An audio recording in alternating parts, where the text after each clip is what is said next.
সুনামগঞ্জ জেলা ছাত্রদলকে স্বাগত জানিয়ে সাল্লায় বিশাল আনন্দ মিছিল। বিস্তারিত জানাচ্ছিলেন মোহাম্মদ দিলওয়ার হোসেন, সাল্লা সুনামগঞ্জ প্রতিনিধি। অভিযান নিউজ টিভির সাথে আছি আমি সাদেরপিন ভাবনা। সুনামগঞ্জ জেলা ছাত্রদলের নবগঠিত কমিটিকে স্বাগত ও অভিনন্দন জানিয়ে সাল্লায় বিশাল আনন্দ মিছিল ও সমাবেশ করেছে বাংলাদেশ জাতীয়তাবাদী ছাত্রদলের নেতাকর্মীরা। রবিবার 10 মে দুপুরে স্থানীয় বিএনপি কার্যালয় থেকে মিছিলটি শুরু হয়ে উপজেলার প্রধান সড়ক ও বাণিজ্যিক এলাকা প্রদক্ষিণ করে। পরে দলীয় কার্যালয়ের সামনে সংক্ষিপ্ত সমাবেশের মাধ্যমে কর্মসূচির সমাপ্তি হয়।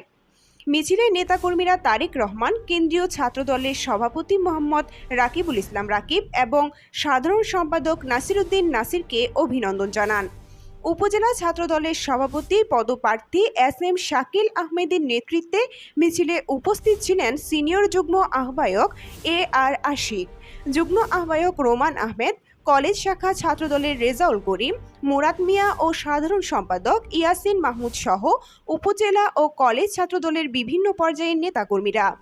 সমাবেশে বক্তারা বলেন, নবগঠিত জেলা ছাত্রদলের নেতৃত্বে জেলার ছাত্র রাজনীতি আরও গতিশীল হবে এবং গণতন্ত্র পুনরুদ্ধারের আন্দোলনে সাল্লা উপজেলা ছাত্রদল ঐক্যবদ্ধভাবে কাজ করে যাবে।